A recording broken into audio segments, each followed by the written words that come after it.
hello everybody. We are in Holland and I had to deliver some t-shirts to Holland. So I just grabbed the opportunity by the hair, as we say in Germany, and stopped by at my friend Herman. Hi. Hello. So Herman is a modified puller in the Netherlands. Yeah. We have not covered much of the Dutch circuit yet because they are on TV and they have different rights since we can't film there. Yeah, true. But if we're here, then we might as well have a little look what he's got to show us. So, as we said, you're Herman. Hi. Hi. So, you are how old and where are we? And yeah, just tell us who you are and what you're doing. Yeah, we are in Voorthuizen, near in the center of the Netherlands. I'm 35 years old. During my normal life, during the week, I work at a company called D-Max. It's only 3 kilometers from here. We are building engines for marine applications. Most of them are car engines that we get ready to put in boats, and we also do some developing of our own engine, a V12 diesel, 6 liters. And at the company I assemble engines, testing engines, and also some of the time I'm standing behind the CNC machines, lathe, mill, to get everything ready. Yeah. You are kind of famous. I've gotten several messages from other people already that, hey, there's Herman guy, he's doing amazing stuff on the CNC. Badly enough, you don't have one at home. You probably do everything at home and at the workshop. Yeah, it makes sense. But if we just see over here, you can already see there's lots of CNC stuff on here. Super nice tractor. Come on over, tell me something about it, because this is different, totally different. Yeah, is it different? Yeah, maybe. It's a light modified tractor, we call it here in the Netherlands. It's 2.5 tons. So for the American views, about 5,500 pounds. Yeah. It's powered by an Italian engine, inline 6 Iveco, out of a truck. It's a Peugeot 10, 10.3 liters of displacement. Which is like 600 something. Yeah, somewhere 640 cubic. Yeah, I think, in that range. Now, still with the stock head. We got overhead cam, 4 valves a cylinder. We changed it a bit. Why? Because we want to do tractor pulling and get some horses out of it. As you can see, there are no injectors in it anymore. We got ignition on it to burn methanol. On the back we got 3 turbos in 2 stages to feed the engine. The engine itself is pretty heavy. Why we choose for that engine? The main thing is the technical part behind it. I don't know if you can see it, but this engine is already girdled. From here, this is the center line of the crank. And this main part is a complete girdle that's button of bolts to the bottom of the engine. And as you know, a lot of people, international John Deere, they have to make new main caps and make a girdle beneath it. And that's already stuck on this engine. Yeah, Italian. Yeah, used to last, or built to last. What do we change more? Normally the drive of the camshaft is behind the engine. There's a big aluminum cover with a lot of gears in it, also for fuel pump and compressor and all that kind of stuff. We took it off, make the belt-driven cam on it. Yep. Also put here a little box with gears on it to get our fuel pump running. And behind that there's oil pump running. To get the engine also as far as mounted on the front and everything on the front to get some weight on the nose. And what do you get more? Yeah, the internals, forged pistons, aluminum rods, counterweighted crank, stuff like that. Another cam is in it. We machine it by ourselves, get it grinded by a company. Yeah, most of the parts, as you see, are built by ourselves. Why? That's the only way we can afford to do this sport. And we luckily enough, we got a sponsor in the company where we work. We can use the machines. That's always nice. Sometimes it gives you, some people say CNC will take less time. That's true. But in the end, you want to make it nice. And then it starts to take time. And sometimes you make insane parts, or it takes, no, not it takes, but you want to make it nice. And that's the main thing about CNC. You can make it nice, but it takes some time. And aluminum, it's the same thing. We go to the back. We got here our shield protection. Yep. That were 2 solid blocks of aluminum. You also can use a tube and slide it over each other. I But got a friend who said a CNC mechanic will start to make everything out of billet and not even think how we can make it cheaper. no, that's. But in the end, it looks nice. Does look nice, yes, sure. First thing that I would wonder is, I mean, I know why you did it, but most other people probably don't. Why do you have the turbochargers in the back? Most people put them to the front. Yeah, that's the whole idea, to get weight on the nose. When we got started with this engine, when we got it built, we just put a skill on the front, and towed it up. First put the chargers in the front, engines behind it, there's a certain amount of weight, and then we changed them, and it gave us about nearly 100 kilos more on the nose. When we build it like this, then put a turbocharger in the front, and in the end it's kind of, for maintenance, like working on the cam or stuff on the front, it's easier. For sure it is. For adjusting your clutch, it's a little bit harder. That's the other part, but So what do you have to do more? Adjust on the front or adjust the clutch? Usually the clutch, no? yeah, sometimes both. Both. Because the engine at the time is not running like it should be, and then you make changes, and it takes a little bit work on the clutch to adjust it every time, because you slip it a little bit more maybe. Yeah, you run a clutch pedal? Yeah, you do. Yeah, it's clutch pedal to build boost, but this is also a pedal clutch. It's like your car. When you want to run, you have to release it. Okay. It's a pedal assisted clutch, like they with call springs it. then, yeah. Yeah. Why do we choose for that one? Because our starter is also in the drive line. Yeah, true. With a centrifugal clutch, then it would be difficult to start the engine Yeah. the way you do it here. Definitely. And when the engine runs, we just take it off and off we go. Yep. To save weight. So I just looked at the rear, so it's very light. So everything's homemade there, I guess, is it? Most of it, yes. Most of it. What is it? Is it an SQHD or? No, it's a Meritor 145. Ah, okay, yep. Center section. You know it. Yes, I do. I bought it from you. Oh, okay, yeah. Long time ago. Yeah. We start from the engine. That's the easiest way to go back. Yeah. Engine, 4-disc clutch, 11-inch, with a Molinari pedal. Pedal clutch is it. From there it goes to our speed up box. Speed up 1.5 times. From there it goes to the reverser. Then it goes to the Meritor center section. And from there it goes to Mercedes Planetary. Mm-hmm. And from there to a set of Kaiser rims. And they are inside a set of Mitas Powerpool tires. Those have 56 lugs. Yeah. Yeah. Stupidly. I don't know the degrees. Not 3 millimeters of depth Yeah, of but cut. a little bit more lux than the Firestone. Yeah. Yeah, that's the thing you can do with the Mitas. Just say how much you want to have, but yeah. And you buy them and the cutting guy says, how much you want to have? Yeah, no idea. Oh dear. Oh, I thought I recommend this. Yeah, something like that. Yeah. Yeah, you see this Planetary also with some homemade covers. That's always the nice thing about CNC. Make a drawing and put some aluminum in it, roughly. The nice thing is if you have to make 20 more, then...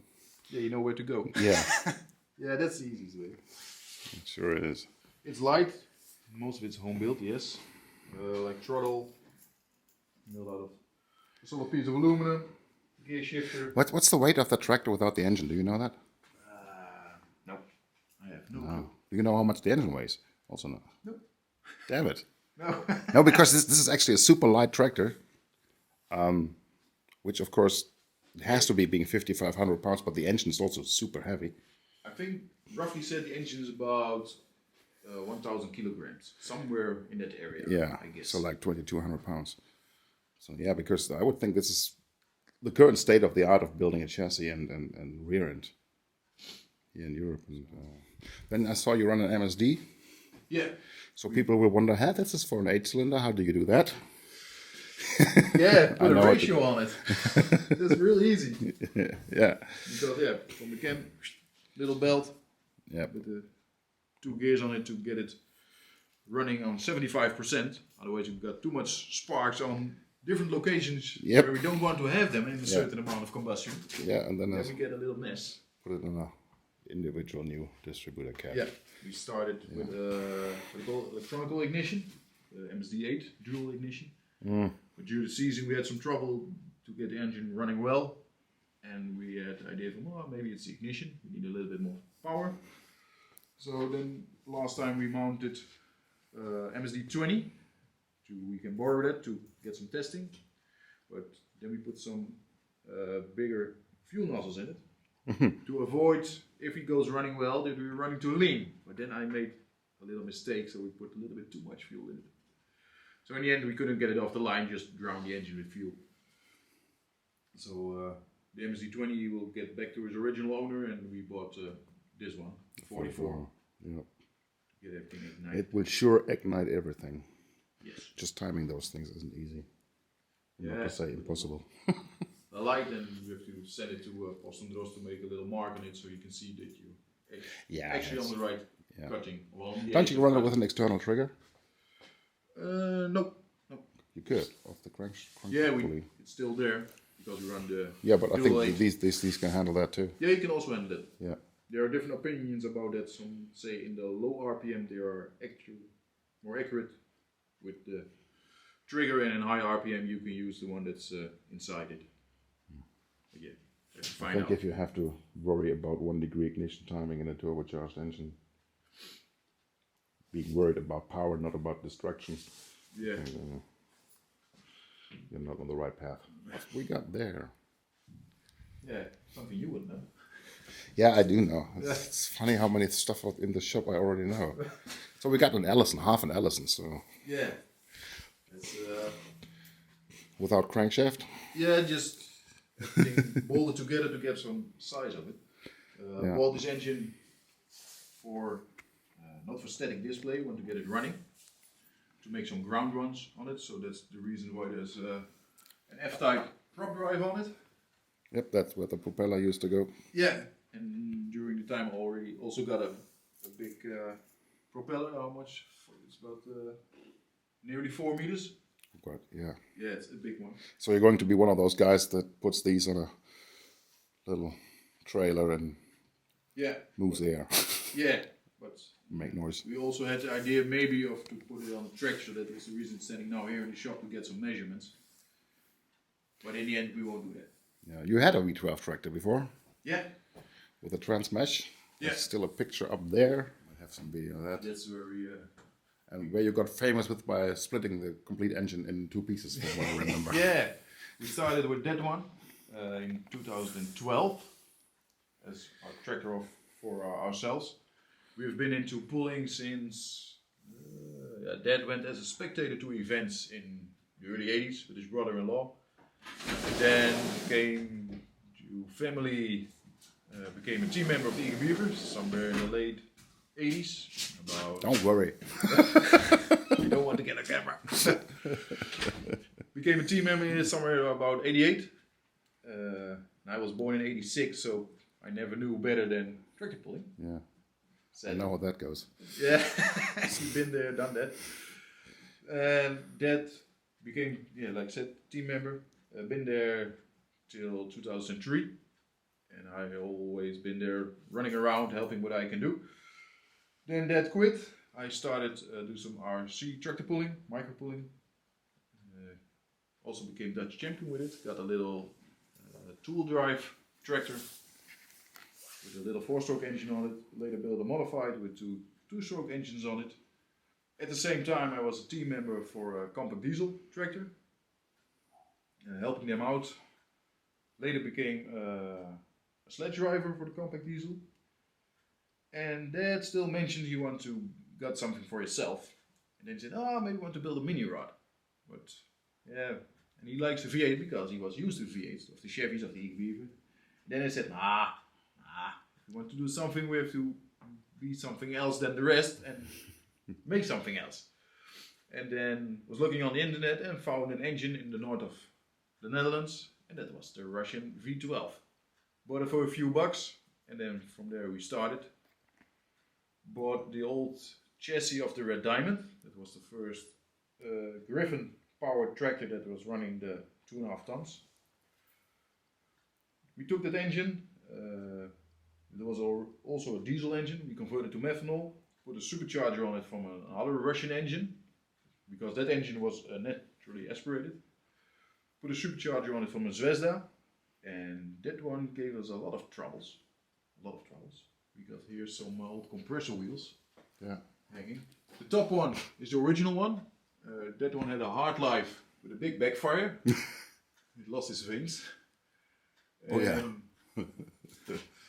Then it The was other one looks like it broke a bearing or something and moved forward and ate into the cover. Yeah. that one was only 60 meters old. We ruined it in Gamst in Denmark at the 2040 season, because the top one is the original one. We didn't have a spare one.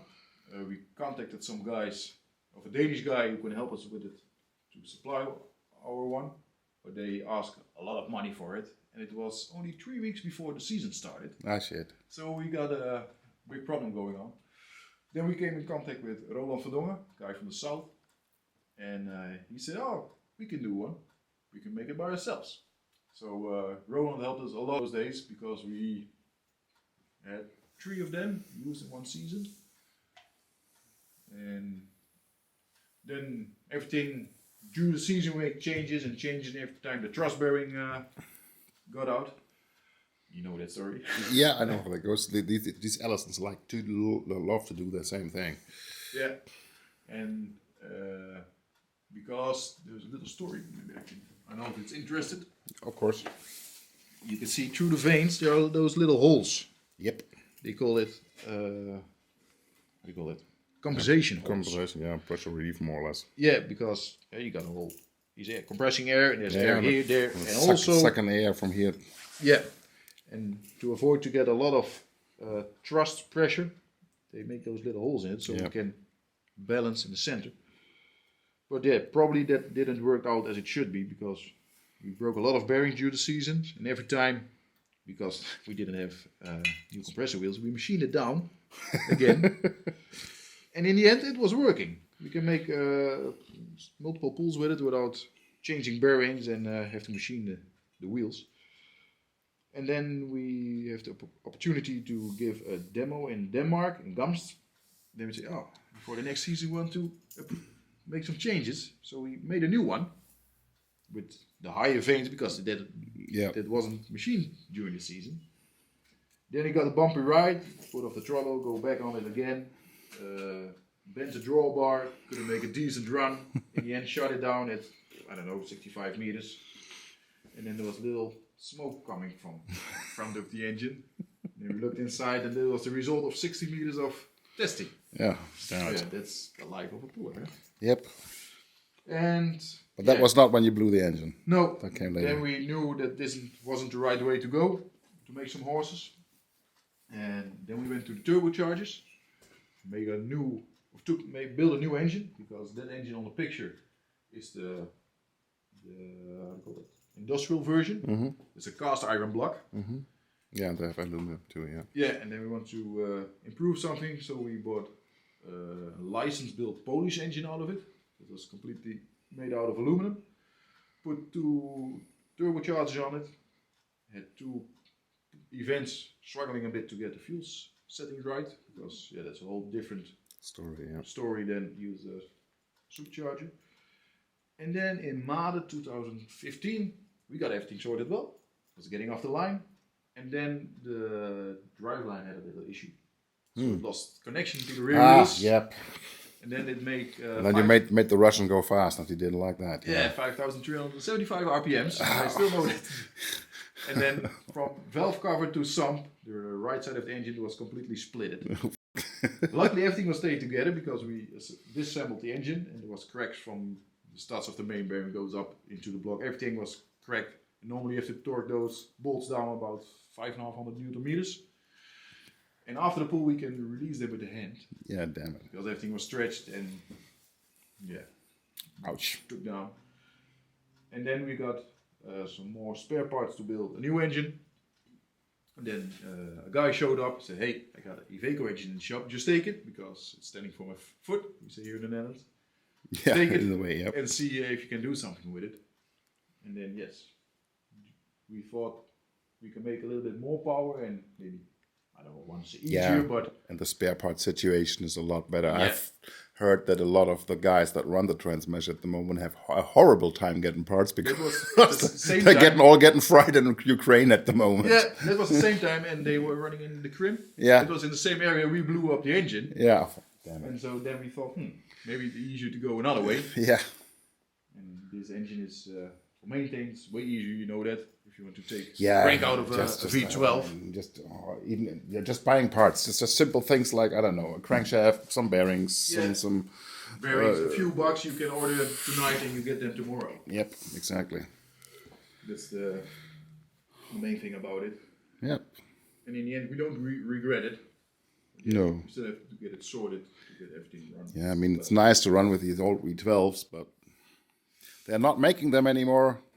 No. Or at least the ones that I still make, they're still blowing up at the moment. But yeah, I mean, this is also nice. It's also something different, and as long as you can be competitive with it, why not? Yeah, and in the end, very easy. We don't have the money to be in the top of the class. That's, you can be honest about that. Yeah. But in the end, we like the sport. We have the possibility to make parts by ourselves, and then make a tractor look nice, run it, and just compete in the sport. Exactly. That's our main goal. Yep. We are at Herman's company now. We just found this. Tell me, what is it? It's a fuel pump for a common rail system. We build it also here. There are some truck pullers who use the common rail system. And in the early days, they run the original pumps. But yeah, they need a little bit more fuel and need some nice parts. And then we machine a billet fuel pump. This is for a 6-cylinder. We also have an 8-cylinder running. He's using a Scania engine. And they can supply how much fuel for? How much horsepower you think? Numbers, I don't know the numbers by my head. Okay. But it's the main thing. This is a common rail pump, and that's the advantage of a common rail pump instead of a mechanical pump. You only need to feed the rail with fuel and not. Yeah, it's not timed or so. That's No. done with injectors, but you still have to have a certain flow that it has Yeah, been true. able to deliver.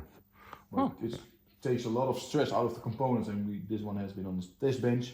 And it takes less than half the power of you need to run a mechanical pump. Okay, that's nice. Because in the big pumps, that's actually already, Takes a lot of stress. I could guess that's getting into 100, 200 horsepower, if not even more. Yeah, on the test bench there was a meter and it takes 100 amps normally to drive a mechanical fuel pump, and this one takes only 40 or so. Nice. Cool. This is where Herman works. We got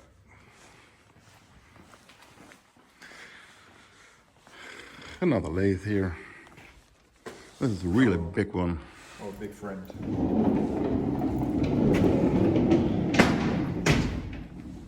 And it's nice when you got a big tractor. Yeah. Some big machines sometimes. Yeah, that helps. So then we here got one of the engines they built here. D-Max V12. Yeah.